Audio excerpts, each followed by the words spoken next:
শুভ নববর্ষ সবাইকে। Sita medicine corner YouTube চ্যানেলের পক্ষ থেকে কেমন আছেন সবাই? আশা করি ভালো আছেন। প্রতিদিনের মতোই বরাবর আজকেও আমি আপনাদের মাঝে চলে এসেছি একদম নতুন ভিডিও নিয়ে। আমার চ্যানেলের যে কমেন্ট বক্স আছে, কমেন্ট বক্সে এক আপু কমেন্ট করেছে, ভাইয়া আপনি শুধু মাথায় চুল গজানোর বিষয় সম্পর্কে ভিডিও দিয়েছেন, তো মেয়েদের মাথার চুল কেন উঠে যায়? প্লিজ যদি এ সম্পর্কে একটু বলতেন। তো আমাদের আজকের ভিডিওর আলোচ্য বিষয় মেয়েদের মাথার চুল কেন উঠে যায় সে বিষয়ে বিস্তারিত আলোচনা। তো আজকের ভিডিওটা শুধুমাত্র সেই আপুর কমেন্টের উপরে ভিত্তি করে তৈরি করা হচ্ছে। ভিডিওটা না টেনে পুরোপুরি দেখবেন, তাহলে পুরো বিষয়টা বুঝতে পারবেন। আর যারা আমাদের চ্যানেলে একদম নতুন, এখনো চ্যানেলটি সাবস্ক্রাইব করে রাখেননি, এরকম নতুন নতুন বিষয় ভিডিও পেতে অবশ্যই চ্যানেলটি সাবস্ক্রাইব করে রাখবেন। তো আর কথা নয়, শুরু করা যাক। আমাদের আজকের ভিডিওর আলোচ্য বিষয় মেয়েদের মাথার চুল কেন উঠে যায়। তো বন্ধুরা, আমি একটু আপনাদেরকে বলার চেষ্টা করছি, তো আপনারা কিন্তু সঙ্গে থাকবেন। তো প্রথমত যে কারণটা আছে সেটা হচ্ছে হরমোনের ভারসাম্যহীনতার কারণে কিন্তু হতে পারে। যেমন যাদের থাইরয়েডের মতো রোগ রয়েছে এবং থাইরয়েডের মতো সমস্যা আছে, বা গর্ভাবস্থা, পুষ্টির অভাব, আয়রন, ভিটামিন ডি বা প্রোটিন, অতিরিক্ত মানসিক চাপ এবং বংশগত কারণ, এছাড়াও ভুল চুলের যত্নের পণ্য, টাইট হেয়ারস্টাইল এবং গরম হেয়ারস্টাইল, টুল টুলস ও চুল পাতলা ও পড়ার কারণ। এগুলো কারণে কিন্তু আপনাদের মাথার চুল একদম পড়ে যেতে পারে বা উঠে যেতে পারে।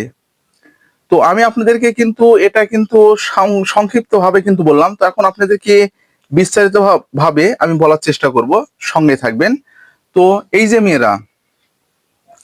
মেয়েদের চুল পড়ার যে প্রধান কারণগুলো হলো সেটা একটু বলি। এর জন্য কিন্তু আপনাদেরকে জানতে হবে। আপনারা শুধু আমাদেরকে মনে করেন না যে আমরা শুধুমাত্র যে প্রোডাক্টগুলো সম্পর্কে বলি, এগুলো সম্পর্কে ধারণা যদি না থাকে আমরা কিন্তু আপনাদেরকে দিতে পারবো না। এই যে তার প্রমাণ আমি কিন্তু আপনাদেরকে দেখিয়ে দিচ্ছি। তো আমার কাছে কিন্তু বই আছে। তো প্রধান যে কারণ হচ্ছে সেটা হচ্ছে হরমোনের পরিবর্তন। প্রথমত কারণ হচ্ছে এটা, গর্ভাবস্থায় সন্তান প্রসব, মনোপজ বা জন্ম নিয়ন্ত্রণ যে বিতরণ যে পিলগুলো আছে, যেমন ফেমিকন, ফেমিপিল, এই জাতীয় পিলগুলো যখন অতিরিক্ত মাত্রায় আপনারা সেবন করবেন, যখন 1 বছর, 2 বছর, 3 বছর বা 6 মাস হয়ে যাবে, সেক্ষেত্রে কিন্তু আপনাদের মাথার চুলগুলো একদম পড়ে যেতে পারে। সেটা হচ্ছে বিবাহিতদের ক্ষেত্রে। 2 নম্বরে যেটা হচ্ছে সেটা হচ্ছে পুষ্টির অভাব। আপনাদের শরীরে মেয়েরা যখন দেখবেন আয়রন, প্রোটিন এবং ভিটামিন ডি এর ঘাটতি রয়েছে, সেক্ষেত্রে কিন্তু আপনাদের কিন্তু চুল কিন্তু পড়ে যাওয়ার সম্ভাবনাটা বেশি। 3 নম্বরে আসি। 3 নম্বরে হচ্ছে আপনাদের মানসিক চাপ ও অতিরিক্ত দুশ্চিন্তা। সেটা কি জিনিস?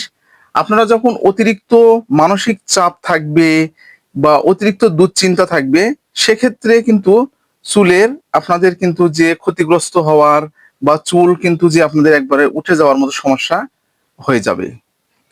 4 নম্বরে আসি, বংশগত কারণ। তো এখানে বংশগত কারণ বলতে কি, এটি বংশগত কারণে মাথার চুল বা দুপাশের চুল পাতলা করে দেয়। যেমন আপনার মার ছিল বা বাবার ছিল বা দাদার ছিল, এরকম কারণে কিন্তু এই সমস্যাগুলো আপনাদের হয়ে যায়। 5 নম্বরে আসি। 5 নম্বরে যেটা হচ্ছে ভুল চুলের যত্ন ও টাইটিং চুল। একটু আপনাদেরকে বলছি। তো যেমন আপনারা চুল দেখবেন যে অনেকের ক্ষেত্রে কিন্তু দেখেছি যে চুল আপনারা কিন্তু টেনে শক্ত করে বাঁধার চেষ্টা করেন, ঠিক টেনে নিয়ে শক্ত করে বাঁধার চেষ্টা করেন, এবং ট্রাইকন বা অতিরিক্ত টাফ আপনারা ব্যবহারের ফলে কিন্তু চুল আপনাদের অনেক সময় ছিঁড়ে যায় এবং চুলগুলো একদম কিন্তু আপনাদের হালকা হয়ে যায়, ফলে কিন্তু আপনাদের চুল উঠে যায়। তো বন্ধুরা, 6 নম্বরে যেটা হচ্ছে সেটা হচ্ছে স্বাস্থ্য সমস্যা। স্বাস্থ্য সমস্যা বলতে আমরা কি বুঝি?